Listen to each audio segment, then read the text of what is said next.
it's a duty to defend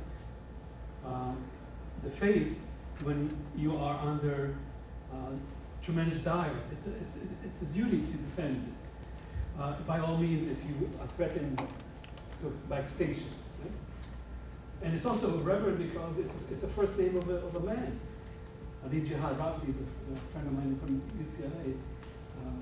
So it enters the very proper name of males for this important duty.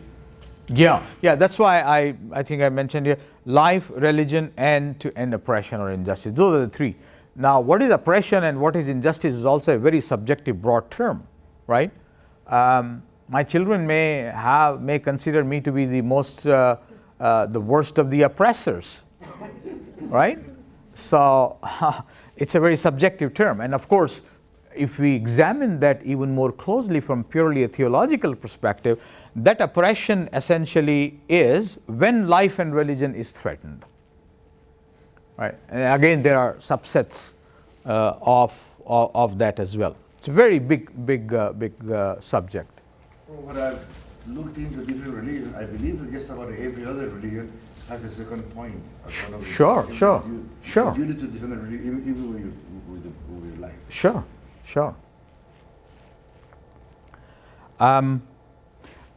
So this is a perspective on diversity. And this is from the scripture, chapter 49:13. We created you from a single pair of male and a female, made you into nations and tribes, so that you may know each other and not dislike or despise each other. Indeed, the most honored of you in the sight of God are the most righteous. Now, it doesn't say that the most honored of you in the sight of God are people like me, Muslims. Right? It says people, those who are most righteous. Could be Christians, could be Jews, could even be atheists. I don't know. It's not my business. But what is asked of me is that each one of us created from the same male and female, and our role, our purpose is to know one another and respect and love each other and not otherwise. That's the divine commandment. There is another verse which says, if we had so willed, we is God, if we had so willed, we would have created all of you as one people. Imagine how beautiful the world would be if they all were like me. Handsome, smart, baldy. But God says that we created you purposefully with different languages, colors, nations, tribes, clans, and so on and so forth. I have this small clip also.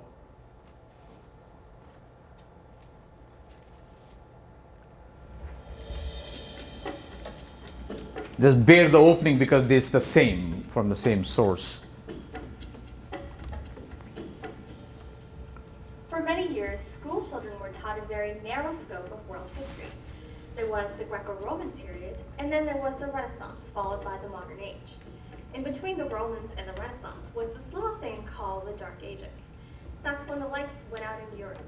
But while Europe struggled through centuries of ignorance and decline, other societies were leading the world in science and civilization. During this same period, Muslims from different parts of the world began an unprecedented era of learning and innovation. As the Muslim world expanded, it learned from previous civilizations and then made its own pioneering contributions. When we consider the origins of some of the most important institutions in the West, universities, hospitals, pharmacies, or astronomical observatories, we realize they've been directly imported from the Muslim world. In every major field of endeavor, from coffee to algebra, Islamic civilization benefited people around the world. Later on, European scholars studied these works in Arabic and translated them into Latin. This led to Europe's Renaissance, or rebirth. Our civilization is a shared legacy. By reflecting on our collective history, we find that we have more in common than we think. To learn more, click on the links below. So this may partially answer our earlier discussion about was there a golden age in Andalusia? Now, the Muslims in the United States who are ready to take over America and convert everyone into Muslims and declare Islam as the religion of the land. I'm kidding this, right? This is what Fox tells us all the time. So there are 6 to 7 million Muslims, numerically speaking, of diverse faiths and cultures and national origins. As I was born in India and have been living in US for many years. You will find people born and brought up in different parts. Our camera person Nadeem, born in Ghana, grew up in Lebanon, and now lives in Irvine, and I don't know where else he lived and worked. So you see a very diverse group of people. 35% of the Muslims in the United States self-identify as African Americans, right? This is African Americans who are born and brought up in this for the last 200 years, right? So this is a very, very significant piece of information that not often is known. And Muslims are no more monolithic than Christians or Jews, right? They are diversity galore. 80% of the Muslim population says religion is important in life, and we are beaten up badly by the Mormons, 85%. Politically also, we have diverse views. Almost half of us are Democrats, 37% as independents, and 8% as Republicans, although this demographic was different 10, 20 years ago, and this may change again. So here's a racial ethnic portrait of the Muslims.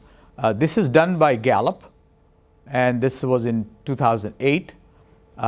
So it, Muslims, Protestants, Catholics, Mormons, and Jewish community in white, African American, Hispanic, Asian, and other. So you can see the diversity here of the Muslim community versus the other 4 traditions. Very diverse. So if you go to a mosque, you will see this diversity expressed by people who are in the congregation. This is the same numbers that I shared before. 80% of the Muslims say that Islam is an important part of their daily life. And of course, one can argue how is that importance reflected in daily life, by virtue of what? And that can be debated. Educational profile of also Muslims, high school, some college and college degree or higher, again compared with other traditions. So if we look at a general overview of all of our nation, then there are some, I guess, differences. 49% high school only, where in Muslim communities 37%, and some colleges 22 to 22, and then I think in college degree or higher is 29 and 40. So with the reason I'm showing this is to show that there is a great deal of diversity within the community. Political orientation, numbers I shared before, also is interesting to compare with other traditions. Now Muslims in Southern California, where we are. So there are 500,000 Muslims in Southern California, 100 plus different ethnicities. So they are served of their spiritual needs by 120 plus mosques throughout the region. And these mosques are small mosques, very palatial, big ones, and so on. And mosques are not identified by their ethnicity. So there is no quote-unquote Indian mosque, for example, for me. There is a mosque where maybe there are some Indians and so on. So mosque is a mosque. It's open for anyone and everyone. And the organization I serve is the Islamic Shura Council, which is a federation of mosques similar to, let's say, in the Catholic tradition, archdiocese, or in the Jewish tradition, a federation, or in the Protestant tradition, a conference. And of course, there are schools, there's socio-political advocacy groups, there are free community clinics founded by, operated by Muslims, served by Muslims, to any person who needs help, medical help. Yes, John? Just a point of information, it's very difficult to count religion, to estimate how many Muslims or Jews there are in the United States, because the census cannot ask a religious question. So you have to use other sources, like community sources and other things. And here's a case where Jews and Muslims work together, because the Jewish community here really worked hard and created surveys and methodology to count. And I remember when it was at UCLA, that they would be sharing Sure. how to count to come up with an accurate number. So it's not simply plus or minus 100%, you know what I mean? So it's not, it could be from 500,000 to 1 million, but 1 million plus a little 500,000. So it's a point of collaboration even on demographics. Very true, very true. So this is interesting perhaps just for all of us, that there are Islamic banks. Can anybody tell me what is an Islamic bank compared to a conventional bank? You say interest free. Exactly, thank you. Credit card. Pardon me? Then, I mean, can we go to an Islamic bank and say, I want to be part of this, I want to open an account? Absolutely, they are in the business of making money. How do they make it without it? That's the million-dollar question. Yeah, so they do make money and they thrive. As a matter of fact, some of them have expanded over the last 10 years, particularly since this 2007-2008 financial crisis. So the principle number one is that there is no interest. Taking interest and receiving interest or assisting in interest-based transaction, all are not theologically speaking permitted in Islam. Usury essentially, which is also a biblical tradition, Old Testament, New Testament, both. So some Muslims, not all, some Muslims are hanging on to that concept that interest essentially is exploiting people. It's based on that concept. So here's an example which we all can relate to.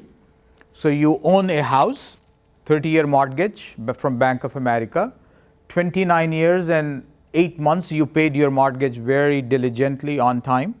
The last 2 months you did not. What will happen? You are kicked out of your house. Exactly. That's called exploitation.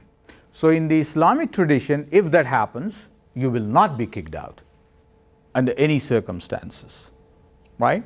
So your 29 years and 8 months of mortgage payment will be counted as your ownership. And you are the 99.9% owner, and 0.1% ownership at that time would be of the bank, and they cannot dictate you to kick you out of the house, right? So that's the essentially, very, very broadly speaking, that's the concept. And of course, there are many details associated with this, but the beauty is US does allow to establish these types of financial institutions so long as it complies with and adheres to the financial federal regulations of the land. So it's a very, very interesting concept. So if you want to buy a house, you can buy a house with 20% down, 10% down, and essentially what happens is every time you make a payment, your ownership increases and the bank's ownership decreases. And at the end of the transaction, both parties agree in some formula, they reappraise the property. If the evaluation has gone up, then you share the profits between bank and the borrower.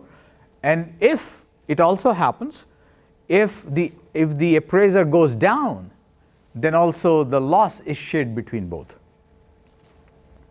So there, no one is exploiting each other, but both are taking proportionate, equitable risks in order to either make some money or at the same time has the potential of losing some money also.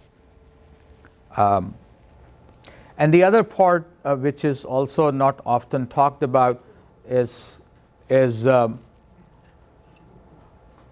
is a clinic that is right here in South Central Los Angeles. Bunch of Muslim medical students out of UCLA established this post uprising in Los Angeles in 1992, the Rodney King uprising or post Rodney King beating uprising. They said, majority of the people are not able to receive due health care, and they established this free community clinic, and now today it's a federally recognized clinic that serves, I think, 30,000 underinsured or uninsured people with no distinction between their faith and tradition and so on and so forth. So these are all different areas where Muslim community is growing in Southern California. So I have some of these links, and those of you who are interested in the presentation, I'll be happy to email you. These are some of the resources that you as teachers can avail to know more and learn more. These are the links that I provided here. And so that's essentially I think is my presentation, and I'll be more than happy to answer any questions you have.